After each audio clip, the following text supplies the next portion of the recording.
오늘 우리에게 주시는 하나님의 말씀은 신약성경 히브리서 11장 24절에서 28절 말씀까지 보겠습니다. 히브리서 11장 24절에서 28절, 신약성경 365쪽입니다. 우리 한 목소리로 24절부터 28절까지 합독하겠습니다. 믿음으로 모세는 장성하여 바로의 공주의 아들이라 칭함받기를 거절하고 도리어 하나님의 백성과 함께 고난받기를 잠시 죄악의 날을 누리는 것보다 더 좋아하고 그리스도를 위하여 받는 수모를 애굽의 모든 보호보다 더 큰 재물로 여겼으니 이는 상주심을 바라봄이라. 믿음으로 애굽을 떠나 왕의 노함을 무서워하지 아니하고 곧 보이지 아니하는 자를 보는 것 같이 하여 참았으며 믿음으로 유월절과 피 뿌리는 예식을 정하였으니 이는 장자를 멸하는 자로 그들을 건드리지 않게 하려 한 것이며. 아멘. 네, 오늘도 하나님께서 주시는 귀한 은혜와 축복이 넘치시기를 주님의 이름으로 축원합니다. 우리가 지난 시간에 이 모세의 믿음에 대해서 말씀을 나누며 모세는 바로의 공주의 아들이라 칭함받기를 거절할 것을 거절한 믿음의 사람이었고, 또 모세의 믿음은 선택할 것을 선택한 믿음의 사람이었고, 상 주시는 하나님을 바라보았던 그러한 믿음에 대해서 말씀을 나누었습니다. 계속해서 본문 27절에서 28절을 보면 이 모세의 믿음에 대해서 이어서 말씀하고 있습니다. 첫째로 참 믿음은 떠나야 되는 것을 떠나는 것입니다. 여러분, 믿음이라고 하는 것은요, 떠남입니다. 그래서 우리가 성경을 보면 성경에서 이 떠남에 대해서 말씀하고 있을 때 떠남은 어떤 의미가 있냐면, 첫째로 잘못된 곳에서 떠난다. 그리고 두 번째는 하나님의 뜻을 이루기 위해서 떠난다는 이러한 두 가지의 중요한 의미를 담고 있습니다. 그래서 이 잘못된 것에서 떠난다는 것은 죄에서 떠남을 말하는 것입니다. 여러분, 우리가 믿음을 가진다는 것은요, 이 죄로부터 떠나는 말하는 것이고, 또 하나님의 뜻을 따르는 것을 말합니다. 그리고 떠나면은요, 어떤 자기의 권리와 그리고 이기적인 욕망을 버리는 것도 포함합니다. 그리고 또한 떠남은 하나님의 말씀에 대한 순종까지도 의미합니다. 여러분, 사람은 누구나 현재 자기가 있는 자리에서 안주하려고 하는 이러한 습성을 가지고 있습니다. 그래서 그 자리를 떠나는 것이 왠지 두렵고 불안하기 때문입니다. 자, 그러나 여러분, 믿음이라고 하는 것은 하나의 변화고 도전이라고 말할 수가 있습니다. 그래서 우리가 지금의 자리를 떠나서 하나님의 뜻을 이루기 위해서 떠나는 것입니다. 이것이 바로 믿음의 시작이 되는 것입니다. 우리가 잘 알고 있는 아브라함도 하나님의 명령을 따라 자신의 삶의 터전인 갈다인의 우위를 떠나서 하나님께서 보여주시는 가나안으로 갔습니다. 아브라함은 이유도 모른 채 하나님께서 떠나라고 말씀하셔서 그 말씀에 순종해서 떠났습니다. 그래서 우리는 그 아브라함의 행동을 믿음의 순종이라고 말합니다. 이것은 아브라함은 믿음의 조상이 되게 하는 것입니다. 또 본문 27절 말씀도 보면 모세도 믿음으로 애굽을 떠났다라고 말하고 있습니다. 여러분, 모세는요, 애굽을 두 번 떠났습니다.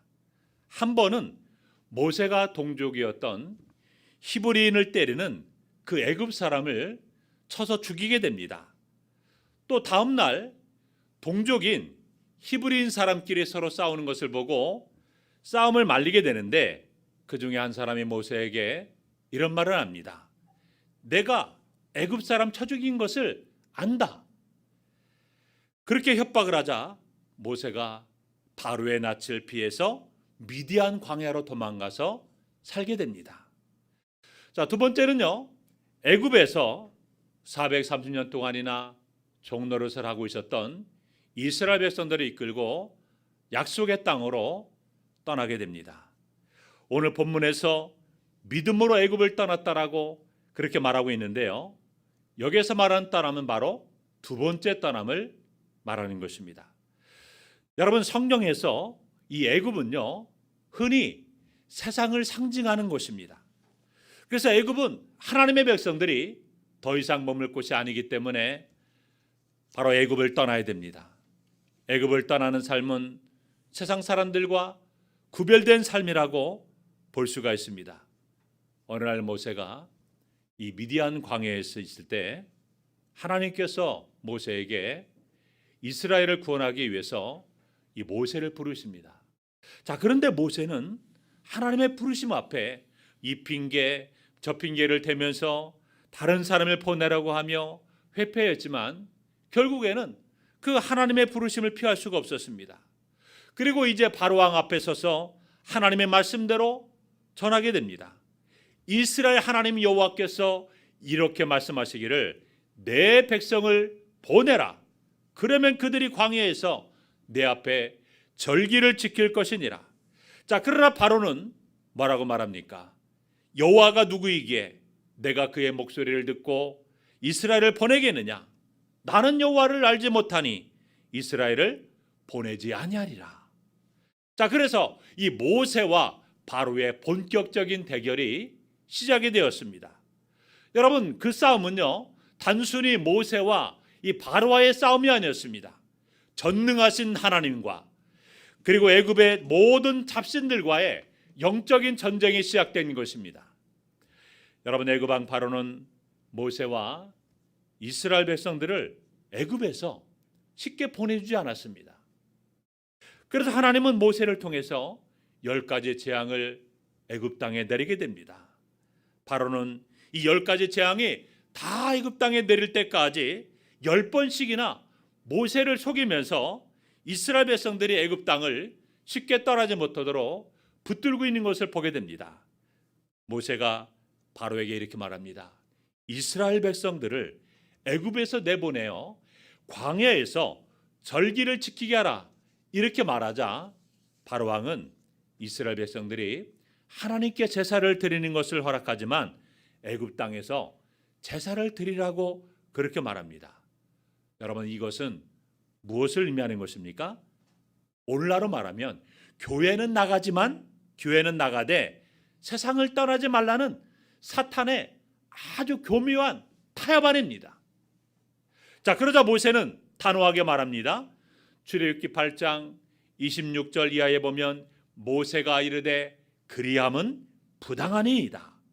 우리가 사흘길쯤 광야로 들어가서 우리 하나님 여호와께 제사를 드리되 우리에게 명하신 대로 하려 하나이다.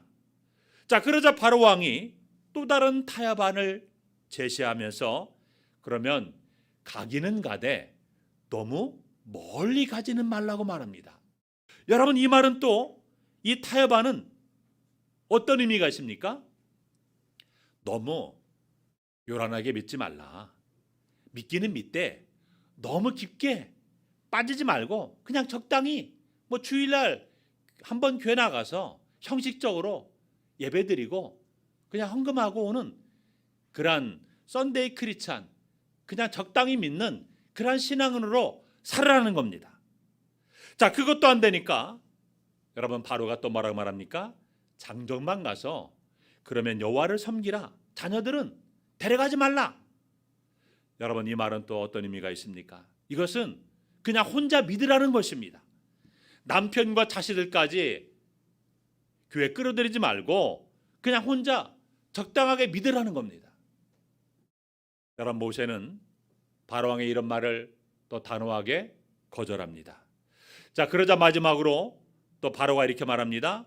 너희 모두는 가서 여호와를 섬겨도 좋지만 너희의 양과 소는 남겨두고 가라. 자, 이것은요, 그러니까 모든 것은 다 허락하되 물질을 두고 믿으라는 것입니다. 여러분, 마지막 바로왕의 타협안에도 불구하고 모세는 그 모든 말들을 단호하게 거절합니다. 그래서 출애굽기 10장 25절 이하에 보면 왕이라도 우리 하나님 여호와께 드릴 제사와 그리고 번제물을 우리에게 주어야 하겠고 우리의 가축도 우리와 함께 가고 한 마리도 남길 수 없다라고 말합니다. 여러분, 악한 마귀의 세력들을 대표하는 이 바로 왕, 하나님의 백성들이 애굽을 떠나지 못하도록 끝까지 끈질기게 붙들고 있는 모습을 보면서 여러분은 무엇을 느끼십니까? 하나님의 백성들이 지금 믿음의 새 출발을 하려고 그렇게 하고 있는데 우리를 세상에 붙들어 들어가는 마귀의 교묘한 계략을 보게 됩니다. 여러분, 마귀는 온갖 타협안을 제시하면서 우리에게 애굽인 세상을 떠나지 못하게 합니다. 악한 마귀는 우리에게 세상과 타협하며 그냥 적당히 믿고 살으라고 충동질하고 있습니다. 여러분, 우리는 신앙생활하면서 적당히 세상과 타협하면서 자신을 합리화하거나 정당화시키는 경우가 많이 있는 것을 보게 됩니다.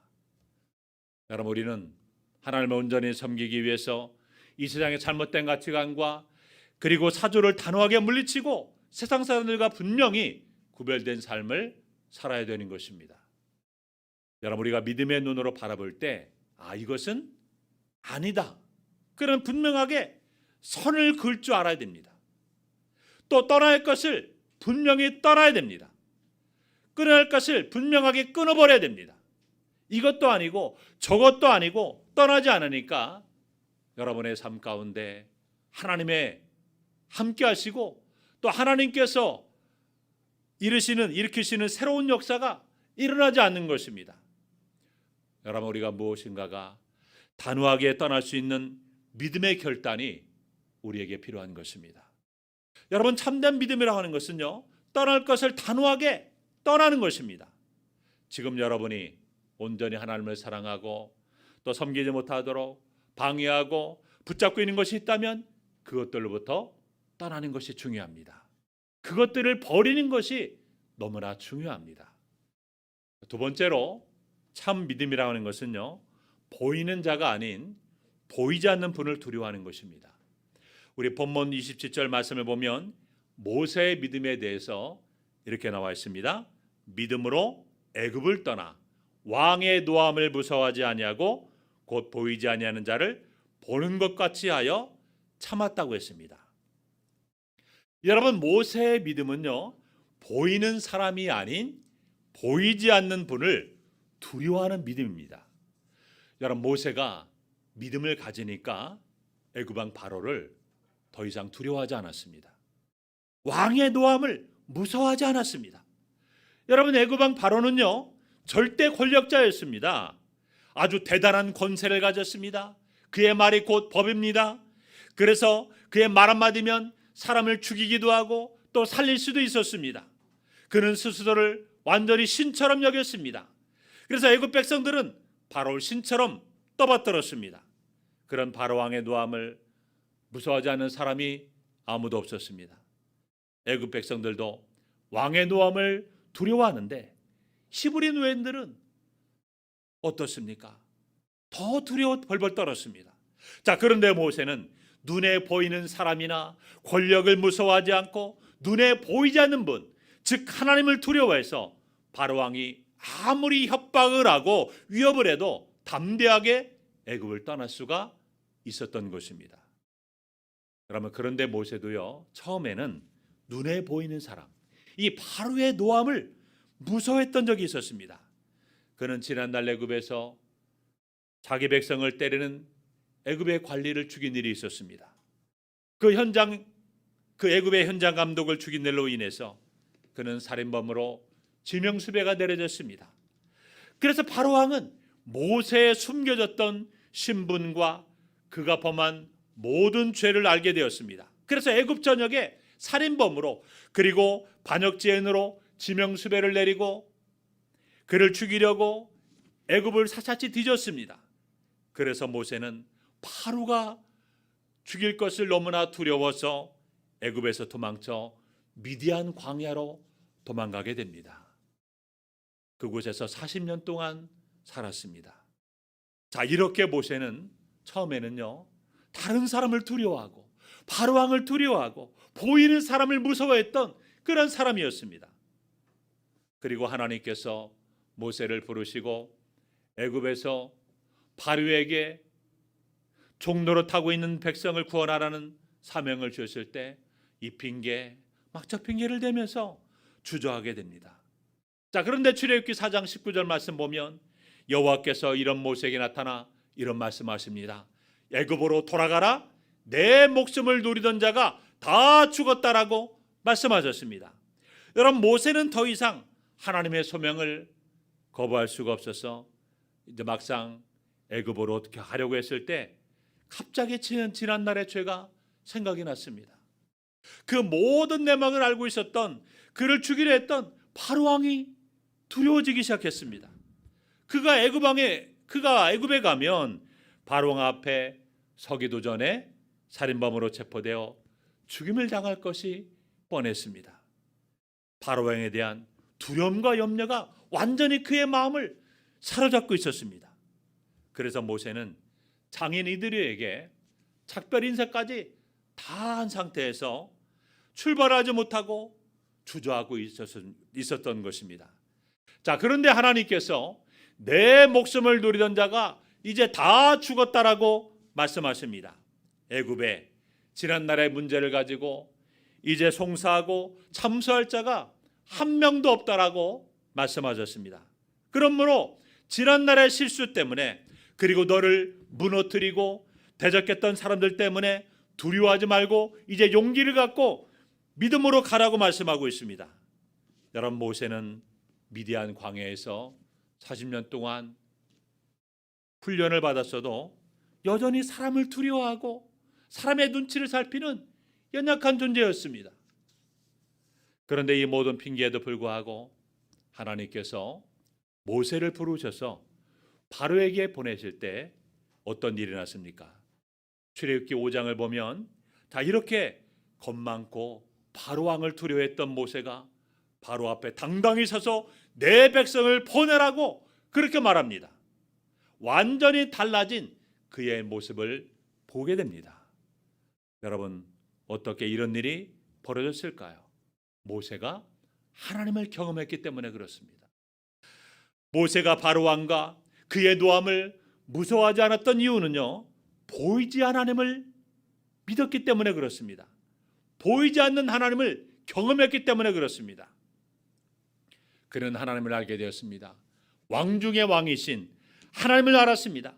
모든 역사를 주관하시는 전능하신 하나님을 알았습니다. 왕을 세우기도 하시고 폐위하기도 하신 하나님을 분명히 알게 되었습니다. 그 하나님께서 출애굽기 3장 12절에서 내가 반드시 너와 함께 있으리라고 말씀하시자 믿음의 담대함이 생긴 것입니다. 믿음이 생긴 것입니다. 그래서 눈에 보이는 바로 왕이나 사람들을 이제는 무서워하지 않고 눈에 보이지 않는 하나님을 두려워하고 또한 그분만 믿고 의지하는 마음이 생겨서 바로 왕 앞에 서서 그토록 당당하게 큰소리칠 수 있게 되었던 것입니다. 바로가 온갖 협박을 해도 끔찍도 안 하고 이스라엘 백성들을 애굽에서 인도해낼 수가 있었던 것입니다. 사랑하는 성도 여러분, 믿음이라고 하는 것은 무엇일까요? 믿음은요, 담대함입니다. 그냥 담대함이 아니라 우리가 하나님을 알고 믿는 데서 오는 담대함입니다. 그래서 잠언 29장 25절에 보면 사람을 두려워하면 올무에 걸리게 되거니와 여호와를 의지하는 자는 안전하리라고 말씀합니다. 여러분, 국제적인 영성 컨퍼런스 강사인 닉 조이너는 이런 말을 했습니다. 두려움이 우리의 삶을 지배하도록 허용한 정도만큼 우리는 악의 지배 아래 있게 된다라고 했습니다. 여러분, 두려움이 우리의 마음을 차지하면 그때부터 하나님이 아닌 두려움이 우리의 주가 된다고 했습니다. 그래서 두려움의 영으로부터 자유하라고 외치고 있습니다. 그러므로 여러분, 이 시대 우리는 두려움이 아닌 하나님의 주시는 믿음의 용기를 가지고 힘차게 살아가시기 바랍니다. 코로나 때문에, 사람 때문에 너무나 두려워하지 마시고 담대하게 믿음으로 사시기 바랍니다. 또한 옳고 그름을 믿음으로 잘 분별할 수 있는 지혜와 아울러 항상 하나님께서 기뻐하시는 옳은 것을 선택할 수 있는 용기를 주시고 그것을 이행할 수 있는 강인함을 주시기를 주님의 이름으로 축원합니다. 세 번째로 참 믿음은 어린 양 예수님을 믿는 것입니다. 우리 본문 28절 말씀을 우리 다 함께 한번 읽어볼까요? 본문 28절입니다. 함께 있습니다. 믿음으로 유월절과 피 뿌리는 예식을 정하였으니 이는 장자를 멸하는 자로 그들을 건드리지 않게 하려 한 것이며. 자, 이 말씀을 보면 모세는 믿음으로 유월절과 피 뿌리는 예식을 제정했다고 했습니다. 여러분, 이 바로 왕의 마음이 얼마나 완악한지요. 9가지 재앙을 애굽 땅에 내렸는데도 불구하고 바로가 이스라엘 백성들을 쉽게 애굽에서 보내주지 않았습니다. 자, 그러자 하나님께서 모세를 통해 마지막 10번째 재앙을 그 땅에 내리게 됩니다. 마지막 10번째 재앙이 무엇입니까? 애굽에 있는 모든 장자를 죽이는 재앙이었습니다. 그래서 바로의 아들로부터 몸종의 장자까지와 또 모든 가축의 첫 태생까지 모두가 다 하나님의 무서운 심판이 임했던 것입니다. 하룻밤에 바로의 장자로부터 몸종의 장자까지 모든 가축의 첫 태생까지 모든 처음 난 것들이 다 죽었습니다. 애굽 전체가 완전히 사망이 임했습니다. 자, 그런데 마지막 장자 재앙에서도 하나님은 택한 하나님의 백성 이스라엘을 구원하셨습니다. 무엇이 그들을 애굽에 내린 10번째 재앙으로부터 보호했습니까? 그것은 어린 양의 피였습니다. 하나님은 택한 이스라엘 백성들이 구원받는 방법에 대해서 모세에게 말씀하셨습니다. 어린 양을 잡아서 그 피를 이 문설주와 임방에 뿌려야 됩니다. 그들은 각자가 키운 양들 중에서 특별히 일련되고 흠없는 것을 취해서 4일 동안 잘 구별해 놓았다가 잡아서 그 피를 어떻게 해야 됩니까?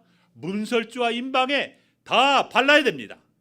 그리고 사망의 재앙에 물러가까지 그 피 아래 거해야 됩니다. 여러분, 이스라엘 백성이라도 피를 문설주와 임방에 뿌렸다고 해도 집 밖으로 나가면 죽임을 당하게 됩니다. 그들은 양을 잡아서 그 피를 문설주와 임방에 바르고 그 피 아래 있으면 그들은 사망에서 피할 수가 있었습니다. 피가 그들을 구원하는 것입니다. 그래서 출애굽기 12장 13절에 보면 내가 피를 볼 때 너희를 넘어가리라고 말씀하셨습니다.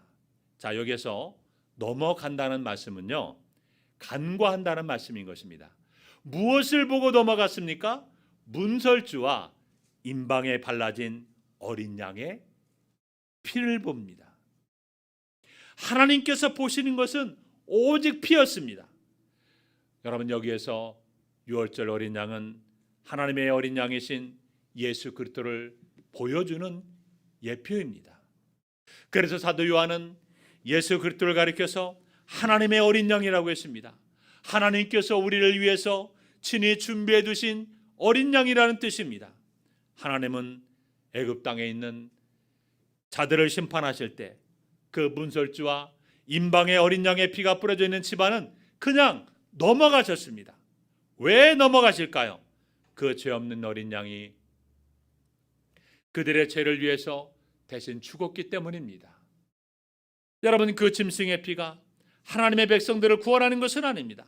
하나님의 어린 양의 피가 뿌려진 것을 보실 때마다 장차 갈보리 십자가에서 죽임을 당하실 하나님의 아들의 보혈을 생각하셨습니다. 그 보혈을 생각하시며 그 집을 넘어가신 것입니다. 장차 내 아들이 대신 죽을 나의 택한 백성이구나. 이 사람들을 위해서 내 아들이 십자가에서 피 흘리며 죽을 것이다. 그 피를 생각하시며 그 사랑을 생각하시며 하나님은 그 집을 그냥 넘어가신 것입니다.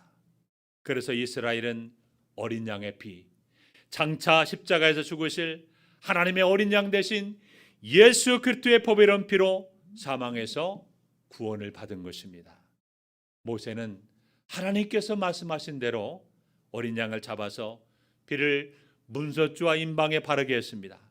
그 결과 이스라엘 백성들은 장자의 죽음으로부터 보호를 받게 되었습니다. 모세는 하나님께서 말씀하신 대로 어린 양의 피의 능력을 믿었습니다. 여러분, 모세가 유월절 절기를 제정하여 지켜야 한 것이 왜 그렇게 중요할까요? 이 유월절 어린 양이 바로 예수 그리스도를 상징하기 때문에 그렇습니다. 그리고 그 어린 양의 피를 문설주와 임방에 바르니까 죽음의 재앙이 넘어갔습니다. 죽음의 재앙이 넘어갔다는 것은 바로 예수 그리스도의 피로 말미암아 사망에 이르지 않고 생명을 얻게 된 것을 뜻하기 때문에 그렇습니다. 즉 히브리서는 모세가 유월절을 제정하고 어린 양의 피를 바르게 한 것이 단순히 재앙을 면하기 위해서 한 것이 아니고 모세에게 유월절 어린 양이신 예수 그리스도에 대한 믿음이 있었기 때문이라고 그렇게 해석한 것입니다. 모세가 믿음으로 유월절과 피 뿌리는 예식을 정했다는 것은 하나님의 구원의 방법을 믿음으로 그대로 받아들였다는 뜻입니다. 여러분, 참 믿음은 하나님과 그의 말씀을 믿고 또한 하나님의 구원의 방법을 그대로 받아들이는 것입니다. 아직도 예수 그리스도의 십자가의 대속의 피로 죄인은 내가 구원을 받고 하나님의 자녀가 되고 영생 얻은 존재가 되었다는 것엔 감사와 감격과 찬양이 없으십니까? 그렇다면 하나님의 인간 구원의 방법인 예수 그리스도의 십자가 앞에 나아가 겸손하게 무릎 꿇고 우리가 십자가를 바라보고 십자가를 붙들어야 됩니다. 믿음은 하나님의 구원의 방법을 우리가 그대로 받아들여 거기에 자신을 온전히 맡기는 것입니다. 사랑하는 성도 여러분, 참 믿음의 사람은 어떤 사람입니까? 떠나야 할 것을 떠나는 사람입니다. 하나님을 온전히 섬기는 것을 방해하는 모든 것들을 단호하게 거부해야 되는 것입니다. 하나님을 경험하게 되면, 하나님을 온전히 알고 믿게 되면 사람을 두려워하지 않게 됩니다. 사람들의 노함도 두려워하지 않게 됩니다. 어린 양 예수 그리스도를 믿습니다. 여러분, 성경에서 말하는 피 흘림과 그리고 이 핏부림에 대해서 우리는 정확하게 잘 이해를 해야 됩니다. 피 흘림은 무엇입니까? 죄 없으신 예수 그리스도께서 우리의 죄를 대신하여 십자가에서 못 박혀 피 흘린 사실을 말하는 것입니다. 그래서 우리는 예수 그리스도의 피 흘림이 있어야만 우리의 죄를 사함받을 수가 있습니다. 그래서 히브리서 9장 22절 말씀을 보면 피 흘림이 없은즉 사함이 없다라고 했습니다. 여러분, 그렇다면 핏부림이라는 것은 무엇일까요? 예수 그리스도의 보혈이 우리 모든 성도의 각자 영혼에 적용되는 것을 의미하는 것입니다. 여러분 보세요. 우리가 예수님께서 우리의 죄를 위해서 십자가에서 피 흘려 죽인 사실을 우리가 어떤 지식적으로 아는 것만 가지고는 우리가 구원을 받지 못합니다. 여러분, 애굽 땅에 하나님의 재앙이 내려질 때 어린 양 하나가 그 집안 사람을 살리기 위해서 피 흘려 죽었습니다. 이 피로 말미암아 그 집의 장남이 구원을 받을 수가 있다는 사실을 아는 것만으로는 구원받을 수가 없어요. 어떻게 해야 됩니까? 어린 양을 잡아다가 그 피를 자기 집 좌우 문설주와 임방에 뿌려야만 여러분 구원을 받을 수가 있는 거예요. 여러분, 예수 그리스도께서 인류를 위해서 십자가에 피 흘려 죽으셨다는 이 사실을 우리가 어떤 지식적으로 아는 것만 끝나서는 구원을 받을 수가 없습니다. 이 사건을 우리가 믿음으로 받아들이고 우리 마음의 문설주에 그리스도의 보혈을 뿌려만 되는 것입니다. 예수 그리스도의 보혈의 핏부림을 통해서 내 자신이 추악한 죄인이란 사실을 깨닫고 오직 주님만이 나의 구원자요 나의 왕이심을 인정하며 그분께 내 모든 삶을 내어드려야 된다는 것입니다. 그래서 히브리서 10장 22절에 이렇게 말씀합니다. 우리 한번 히브리서 10장 22절 말씀을 한번 우리 다 함께 한번 읽도록 하겠습니다. 히브리서 10장 22절입니다. 시작. 우리가 마음의 뿌림을 받아 악한 양심으로부터 벗어나고 몸은 맑은 물로 씻음을 받았으니 참 마음과 온전한 믿음으로 함께 나아가자. 아멘. 이런 사람들을 성경은 뭐라고 부른다고요? 그리스도인이라고 부르는 것입니다. 여러분, 모세와 이스라엘 백성들은 핏부림을 통해서 거행한 순간부터 그때부터 이제 하나님의 능력 안에 보호를 받게 됩니다. 이제 그들은 새로운 삶으로서 광야를 향해서 나아갑니다. 믿음의 삶의 행진을 시작한 것입니다. 여러분, 우리가 예수 그리스도를 구주와 주님으로 믿는 그 순간부터 여러분, 우리는 참 믿음의 신앙생활이 시작된 것입니다. 그러면 여러분, 오늘 말씀을 통해서 모세와 같이 여러분도 하나님께서 기뻐하시는 믿음의 사람으로 살아가시기 바랍니다. 항상 하나님께서 여러분을 바라보실 때 참 믿음의 사람이다, 나의 기뻐하는 종이다, 나의 기뻐하는 자녀다, 이러한 칭호를 들을 수 있는 믿음의 사람으로 세워져 가서 항상 세상 가운데서 여러분들도 떠나야 할 것을 떠나고, 그리고 사람을 두려워하는 것이 아니라 하나님을 두려워할 줄 알고, 또 우리가 어린 양 되시는 예수 그리스도를 분명히 믿는, 예수 그리스도의 보혈의 핏부림을 통해서 우리가 항상 믿음의 행진을 이 땅에서 살아가는 아름다운 거룩한 법에롭고 존귀한 믿음의 자녀들이 다 되시기를 주님의 이름으로 축원합니다.